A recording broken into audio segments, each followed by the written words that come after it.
Donald Trump's one big, ugly bill. Donald Trump's one big, ugly bill. The one big, ugly bill. This one big, ugly bill is wrong. This one big, ugly bill. People in America will die. It is the Chris Plant Show, and of course, that is Hakeem Jeffries, the minority leader, who's now 6 hours and 12 minutes into a speech, if you will. I don't think it's really a formal speech, meaning there's no beginning, middle, and end that he has put together. It's really just Jeffries taking up time, creating more carbon pollution than he's willing to admit. And they should be ashamed of that if they believe in global warming. But kind of funny, the drama at the end. People will die. Soylent Green is people. The other end of this, and I heard this earlier as well, Jeffries is resorting to one of the old chestnuts from the last election. And that is when the Democrats were all focused on something that Trump was not focused on, but they swore it was his big plan, and that is Project 2025. Remember that? They even brought out props at their convention, a giant book that looked like this evil text, and he brought it up again earlier today. We're here to make clear, Mr. Speaker, we're determined to take a chainsaw to Project 2025. A chainsaw. In case you didn't wonder, you didn't catch that, a chainsaw. We're going to take a chainsaw to it. And that actually brought Democrats to their feet. A chainsaw. Say it another time. A chainsaw. Okay. To Project 2025. On behalf of the American people. We don't want this country to go backward. We want this country to go forward. And so no matter what it takes, no matter how long it takes, we're going to take a chainsaw to your Project 2025. Well, the interesting thing here is about an hour earlier, Hakeem Jeffries was kind of slurring chainsaws, saying that the Trump administration was taking a chainsaw to all these federal programs, and they shouldn't do that, that we need a surgical strike to eliminate waste, fraud, and abuse. But no, now chainsaw good when going after 2025, chainsaw bad when after going out on the economy. That's what we're prepared to do. Are you? He's got a cup of water now, having a sip of his cup of water. I really think we should test him. I think he should be drug tested after this. Congress doesn't do that, though. It is entertaining to me because it is not going to happen. Someone needs to tell them, you guys aren't going to get across the finish line. Sorry to break this to you. It's not done. There is a report on Mediaite, and Mediaite is a left-leaning organization. Occasionally they come up with something good, but they are saying that Donald Trump convinced people, and they are also giving the New York Times credit on this. So what a shock that it would be a smear. The New York Times Mediaite saying that Donald Trump convinced people to vote for the one big beautiful bill by giving them autographed swag. Now, that might have some truth to it, but I don't think overall that's what puts somebody over the top. Are you saying you're going to get a signed pair of Trump sneakers and that's going to get your vote? Really? According to the New York Times report from Sean McCresh and Tyler Pager, took two people to write that. The president passed out a few mementos to fence-sitting members of the House in an effort to get them on board with his signature legislation. So you're telling me the president's signature gets his signature legislation across the line. They walked out with signed merchandise, photos in the Oval Office, and by some accounts, a newfound appreciation for the bill. This is really interesting. Come on, people. Now, Tim Burchett of Tennessee, Representative Tim Burchett, posted a video on X after meeting with the president yesterday. And Byron Donalds, also of the 19th District in Florida, was prompting him to talk about what he got inside the West Wing. Did you show him what they signed for you? Yeah, it's cool. I don't think, God forbid, any member of Congress was swayed by a piece of autographed merchandise from the president, but maybe that's what would get the left's attention. I'm just saying. You have a question?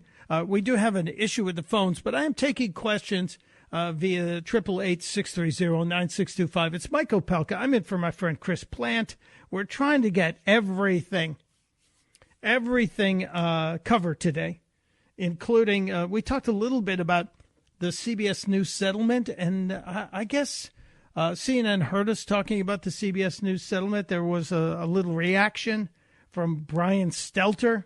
Remember him?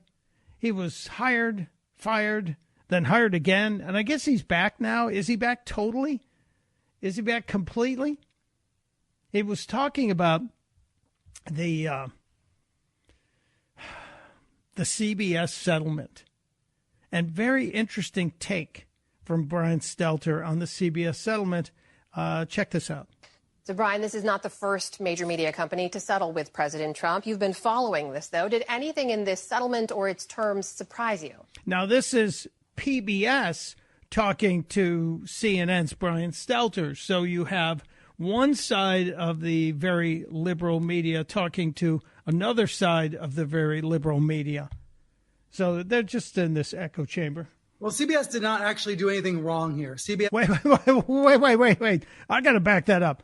Brian Stelter asked about the settlement, the $16 million that CBS paid or is committed to paying to the Trump organization for altering a video. And Stelter is saying CBS did nothing wrong here? Well, CBS did not actually do anything wrong here. CBS engaged in standard television news editing practices, but its parent company paid the price anyway. So interesting. If we're to believe Stelter, that CBS did nothing wrong here, that they exercised what is known as standard media editing in a news story that took an answer that didn't exist and put it on a question. We're supposed to know that should be even more stunning than anything. The Stelter is also kind of substantiating his claim here. With some people likening this to a ransom or even a bribe. The terms are not surprising because, as you said, Paramount's not the first company to do this. Disney's ABC, in some ways, wrote the playbook that Paramount is now relying on, because last December, when Trump was still president-elect, ABC settled with Trump out of court to the tune of $16 million. Interesting that the same number came up. But the media is trying to create a story here where one does not exist. They're trying to get Stelter to, as their media wonk, to step up and say that CBS did nothing wrong here. Let's circle the wagons. Let's all get together and defend each other. And the weird part was that was on PBS. That was a PBS interview. And shortly after that interview airs, Stelter again appears on CNN, and it's almost like they have a script. Remember what he said. CBS did nothing wrong here, but its parent company is paying the price anyway because of President Trump's highly unusual litigation strategy. This is now a playbook of sorts for the president because he won a settlement from Disney's ABC last December, also a settlement from Mark Zuckerberg's Meta, and now a settlement from Paramount Global.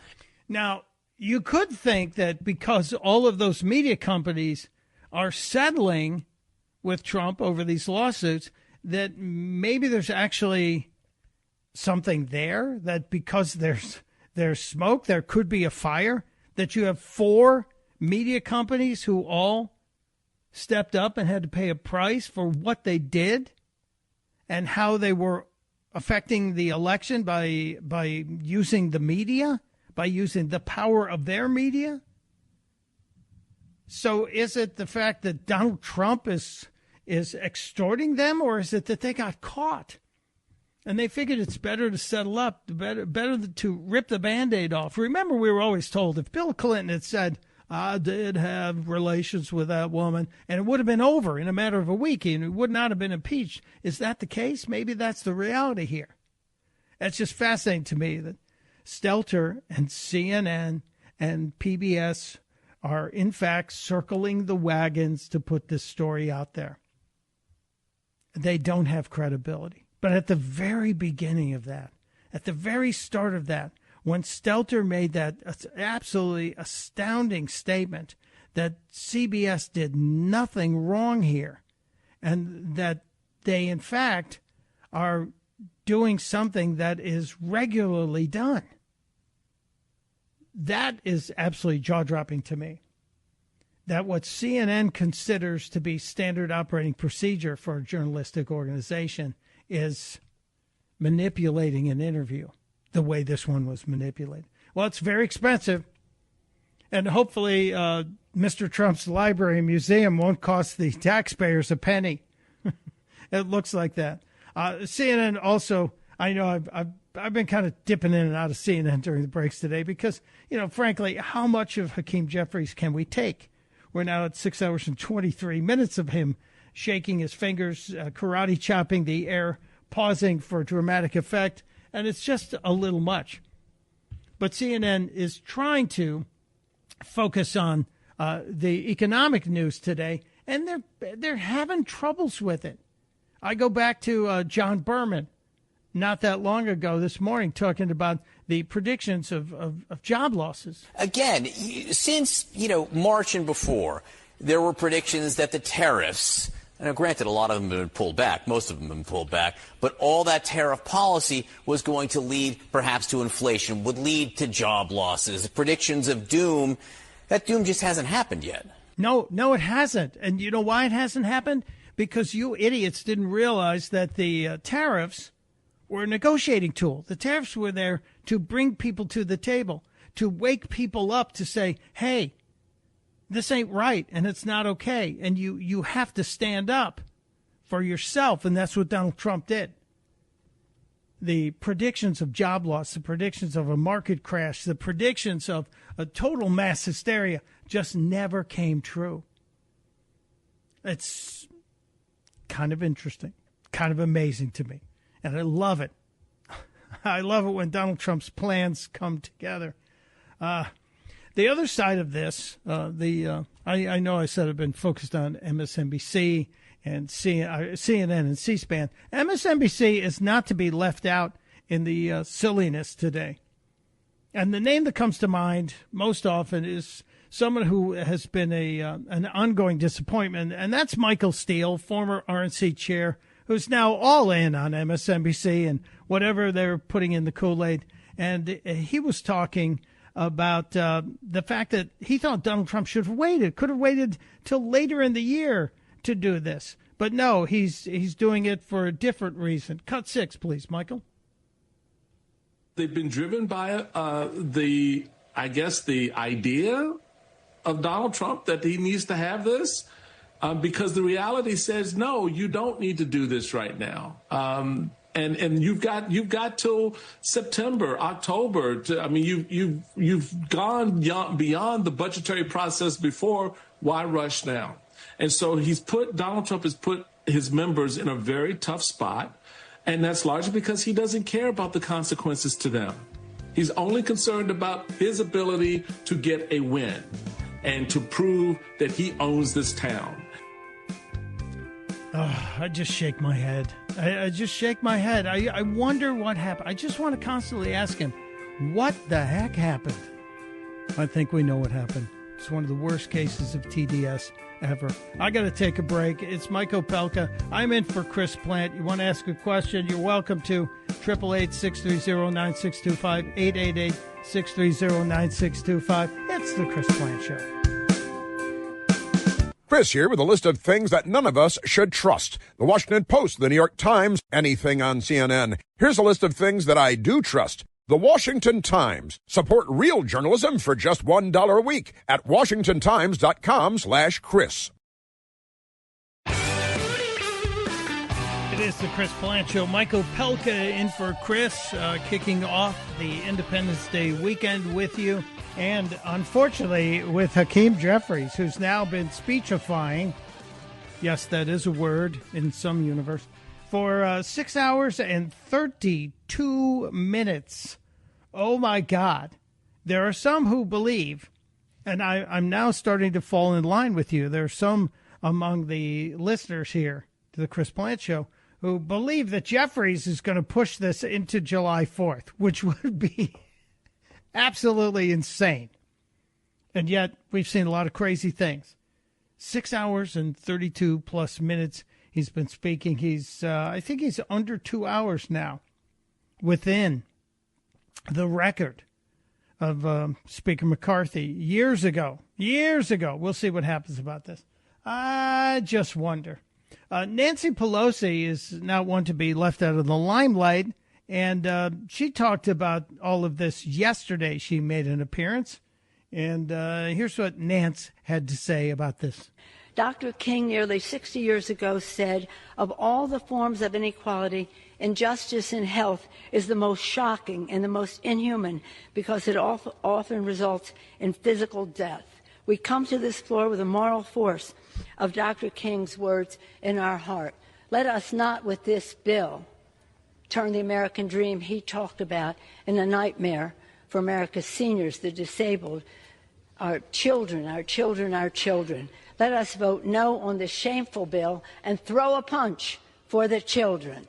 Wait a minute. Wait. Hold on a second there. I think I need to throw a flag on that, Nancy. You invoke Dr. King.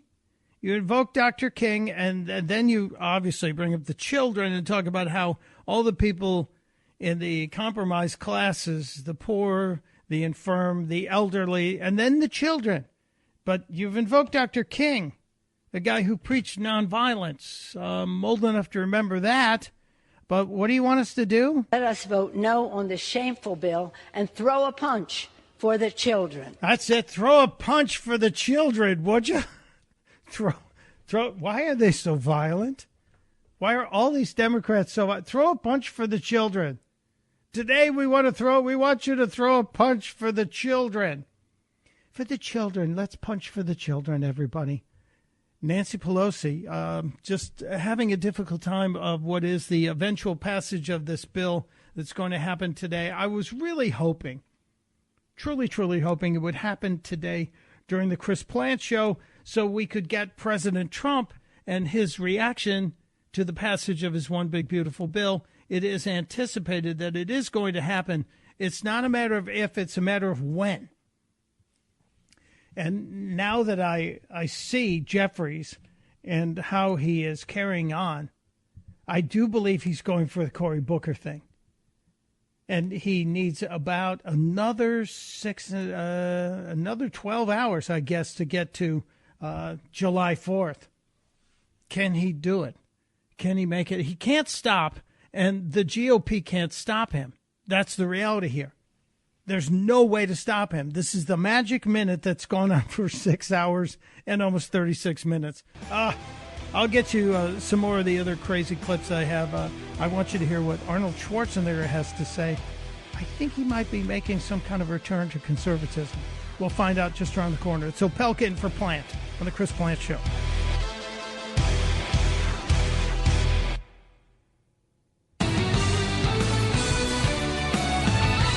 It is the Chris Plant Show. Welcome to Independence Day weekend. Yeah, I know it's still the 3rd, and I know we still have a half an hour of the show left, but I'm looking forward to an Independence Day weekend celebrating the signing of the one big beautiful bill. Yesterday it seemed like it was teetering on not happening. And then President Trump and his team appear to have wrangled them, all of the GOP together, and it looks like things are moving forward. So I'm hoping that the bill will pass eventually when Hakeem Jeffries, the minority leader, runs out of steam. He's been going for 6 hours and 41 minutes. And untold standing ovations. I do worry about some of these people because when you think about it, this is now like a cross-country flight. If you're going from New York to Los Angeles, it's a 6-hour flight, and they tell you, you got to get up and stretch your legs, otherwise you're going to have blood clots that develop. And so I think they're having these standing ovations in order to prevent themselves from having blood clots because so many of the members of Congress are so elderly. Witnessed by Nancy Pelosi, doesn't look good at all. And, you know, maybe she's out of gas, but who knows? The interesting thing here, though, is that Jeffries is now less than 2 hours away from setting a record of the longest speech on the floor of the House. And the question is, do you think he'll go for the record? I'm sure there's online gambling going on about this right now. I'm sure as we speak, there are wagers being placed to see if Hakeem Jeffries can break McCarthy's record less than 2 hours away. I didn't think it was going to happen. Now I do. What do you think? You can place your vote with Jane. She's on the phones at 888-630-9625, 888-630-9625. It's now into just clowning. I think that's the correct term. I think that's the term they use on the streets. We're now just into clowning the House. I mentioned Arnold Schwarzenegger was having somewhat, maybe an epiphany that his conservatism is coming back to him, kind of like the way a stroke may have reset Fetterman's brain. You know, Fetterman was this crazed liberal. I still think he'd vote with the Democrats on just about everything, but he has some common sense about him. And maybe Arnold Schwarzenegger's having a wake-up call, too. He was on with Theo Vaughn, the podcaster Theo Vaughn, recently, talking about how California basically created the crisis within its own borders. The crisis is of its own doing. Let me give you just a little brief statement at the beginning from Arnold. And now remember what Einstein said. The people that created the problem cannot solve it. There you go. The people that created the problem cannot solve it. And yet that is kind of the theory of Washington. They believe that they can solve the problem even if they created the problem. So what about all this money? The $24 billion in money in California that has apparently disappeared. Where did that money go? Who made it disappear? Well, first of all, let me just say, none of those politicians I would want to run my company. Yeah. I think that's a given. The only politician I would want to run my company at this point is Donald Trump. He's the only one who showed us that. And I know there's a bunch of people. Mike the Lib is probably out there listening, go, yeah, we bankrupted. Yeah, that's the reality. He also brought companies out of bankruptcy. But continue, Arnold.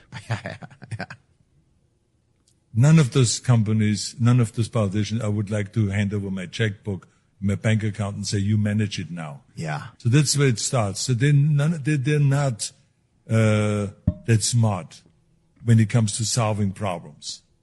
And so I can totally understand how $24 billion is missing because it's wasted. They cannot even show it. They cannot even have any accountability. And this is why DOGE was so important and why DOGE needs to be enacted on a state level in every single state. I do appreciate the fact that Arnold Schwarzenegger is speaking like a conservative again. Does it mean he's considering maybe, possibly coming out of his political retirement? Probably, because his Hollywood retirement may have popped up in a bigger fashion than he anticipated. Arnold is a potential to face off against Kamala Harris should she run for governor, which that is one of the rumors out there. I hope it doesn't happen. I really don't, because Democrats in California are dumb enough to elect her. They truly are. And that's now I would enjoy all the word salads. I'm not going to lie about it. I would truly enjoy the word salads. We'd have a Kamala Harris word salad every day. But it would only create more problems, I believe, in the economy of California. This just in, Mark Warner, Senator Mark Warner, apparently sick and tired of Republican senators coming up to him privately and saying, Mark, keep speaking up. You're our conscience. And to which Warner posted online, I don't want to be their damn conscience. I want them to vote their conscience. Does anyone actually believe that's happening? Is there anyone out there who believes that Republicans are going up to Mark Warner, who is he's just not fun, and saying, please speak Speak your mind, please. You're our conscience. One of the memes I saw that was attached to that post was, he's dumber than a box of Crockett's. We are going to have to appropriate that. Dumber than a box of Crockett's. Excellent. Well done. Well done. The other story that I keep following up on today is the economic news that broke today as relates to jobs in this country. And Donald Trump has responded. There was a report earlier today that said 147 jobs were added in June. That was well past expectations. And it also saw the unemployment number drop. We saw the unemployment number drop to 4.1%. And that's a big deal. And what has that done so far? It has sparked another surge in the stock markets. The Dow currently, as we're sitting here, just a little before noon on the East Coast, the Dow currently up over 340 points. The S&P up 54 points. The NASDAQ, which is obviously tech heavy, is up over 200 points. All of this with the economic news that this American economy is growing and not fading, as the Democrats said. And even CNN can't deny it. Even CNN's experts can't deny it. But this is better than expected? Yeah, Sarah, it is. Look, this jobs market is like the Energizer Bunny. Every single time we expect it to run out of steam, it just keeps going and going. So these new numbers show that the U.S. economy added 147,000 jobs in June. That was well ahead of the expectation of about 118,000, well ahead of some whispers that we heard on Wall Street of a sub 100,000 number. But yeah, so the Wall Streeters were whispering. They're all expecting this thing to tank. And here it comes again. Now, there are adjustments every month. If you look back, they usually adjust the previous month, the prior month, to tell us where they were wrong. So can you believe the numbers? Generally, they're okay. Generally, they're on the mark. And I like the idea. I wonder if the people from Energizer Bunny are going to send CNN a cease and desist on this. You're not allowed to use copyrighted terms. I'm just saying. A lot of people are wondering, and I got a couple of questions that came in today at 888-630-9625. Yeah, we can't exactly connect with the phones, but we can take your questions, and Jane is doing yeoman duty on those questions. 888-630-9625. Someone was asking, what's going to happen now with Elon Musk if the one big beautiful bill passes? If you've been following this, it's been going back and forth, and there has been a lot of back and forth, especially from Elon Musk. He's not happy. He is not pleased with the one big beautiful bill. And Elon is even talking about funding another political party. And so we will see what happens on that. Is there an appetite for another political party? It seems like there is considerable push from the polling industry to find out. And they're saying that if Elon Musk starts a new political party, 40% of the people would support it. However, 38% of the people say, no, we don't need it. So it is kind of split. Seems like it's kind of split right down the line. And I wonder if that's going to happen. If Elon sees this one big beautiful bill pass, is it about his feud with President Trump? Or is it about something else? I'm not sure. The president's approval rating is something else that is getting a whole lot of attention. And I'm not sure if you caught this yesterday. This was also gigantic news and will inspire the president to comment on this. The president of the United States and his approval rating is doing very well among Republicans, which, if you're going to be pushing the one big beautiful bill, that's kind of where it has to be. You have to get 100% of the Republicans in the House to vote for it. And if the people are telling the politicians how much they like the president, it's likely they're going to support it. This was the news yesterday. Like this number here, especially to see it go up. How about compared to other presidents who were Republicans? Yeah, it's history making. It's history making. What are we talking about here? So why don't we look back? We have all the presidents, Republican presidents, going back over the last 35, 36, 37 years. What are we talking about? GOP who strongly approved 5 months in. Look at this. George H.W. Bush 41, 46%. Bush 43, 59. You see Trump, the first term, 53. But look at this, 63%. He beats all the other Republicans on the board here. And I was looking even back since Reagan. And get this, Donald Trump beats Ronald Reagan when it comes to the strongly approved 5 months. And, of course, Reagan was coming off that high after that assassination attempt. So the bottom line is Donald Trump is making history with the Republican base. He is more beloved by this Republican base than any Republican base loved any GOP president 5 months in. It is history making. Oh, that's going to leave a mark. That is going to leave a very big mark.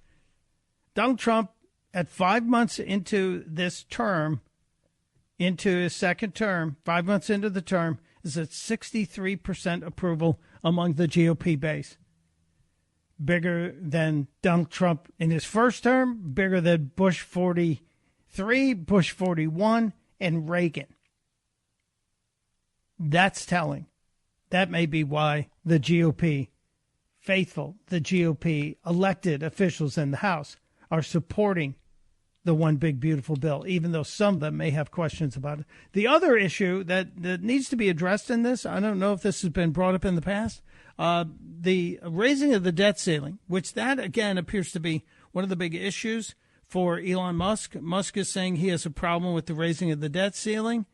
And if you don't raise it in this bill, it will be raised going forward, but it will be raised and you'll have to make a deal with Chuck Schumer. And if you have to make a deal with Chuck Schumer to raise the debt ceiling, you are making a deal with the devil. Just throwing that out there. I'm not a big fan of raising the debt ceiling and spending more money that we don't have. But if you do it here, you at least prevent Schumer from putting things, attaching things to it and stopping the madness. Pretty simple. All right, I have to take a quick break. When we come back, I will share with you, some of you weren't here earlier, you missed it. We made a little song, an homage, if you will, to the alligator Alcatraz. And I want to share it with you. We're renaming it because my friend Tony says we shouldn't call it Alcatraz, we should call it Gitmo. Gator Gitmo. We'll share it with you just around the corner. And maybe, just maybe, Hakeem Jeffries will be done. I doubt it. He doesn't look like he's slowing down. It's Mike Opelka in for Chris Plant on The Chris Plant Show.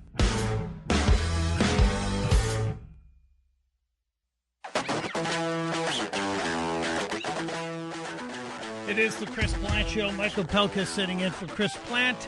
And I was hoping we'd be celebrating Independence Day by the passage of the one big beautiful bill. Apparently that's not going to happen because Hakeem Jeffries is still talking. It's 7 hours and 1 minute. He still has another hour and 32 minutes to beat the record, which I think he's going to do.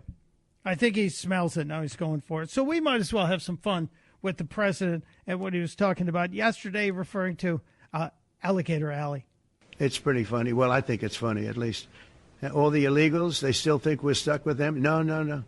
You're about to be stuck in here with us. Clock is ticking. Could be a soft tick, could be a loud one, hard to say.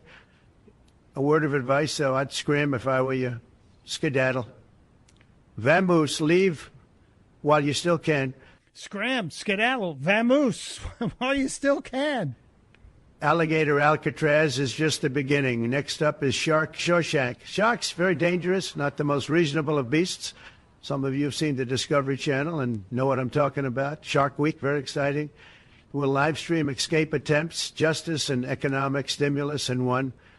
Rikers with grizzly bears is an option as well. We could use a snappier name, but the concept is strong to very strong. Hey, we've come up with a snappier name, sir. Rattlesnake Rikers. It's like 5 or 6 floors. We put the first floors all rattlesnakes. And so that if the inmates have to get out, or if they're trying to get out before we deport them, they got to deal with the snakes. I think that'd be a good idea. Rattlesnake Rikers, we'll see.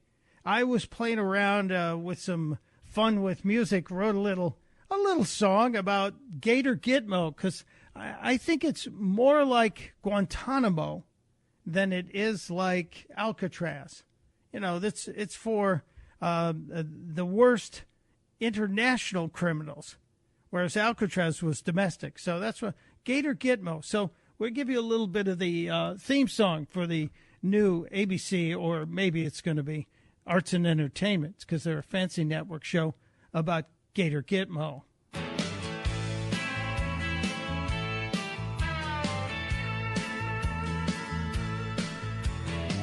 Down in the swamp where the wild things bite, Gator Gitmo's gate shine in the moonlight. Pythons slither past a razor wire fence, mosquitoes buzzing thick with no defense. Welcome to the Gator Gitmo, where the gators grin, where the Everglades hold secrets deep within. No law inside, just swamp and sin. Gator Gitmo's where the story begins. Yeah, no law inside, just swamp and sin. That's right, Gator Gitmo. I guarantee you we're going to make a pitch on this. And while we're at it, we figured we might as well pitch the Disney Channel, because they're going to want to get in on this, the Alligator Alley thing. So we kind of did a kids version of it. Down in the swamp where the wild things play, gators and pythons keep the trouble at bay. See? Mosquitoes buzzing like a crazy parade. Welcome to Alligator Alley's escapade. Oh, Alligator Alley, where the misfits go, in the Everglades heat where the waters flow. Gators keep watch with their eyes aglow. It's a swampy kind of justice, don't you know? Yeah, swampy kind of justice. Has a little ring to it. I think we could bring the programs to every demographic. Why not? The president said there's merch on it already.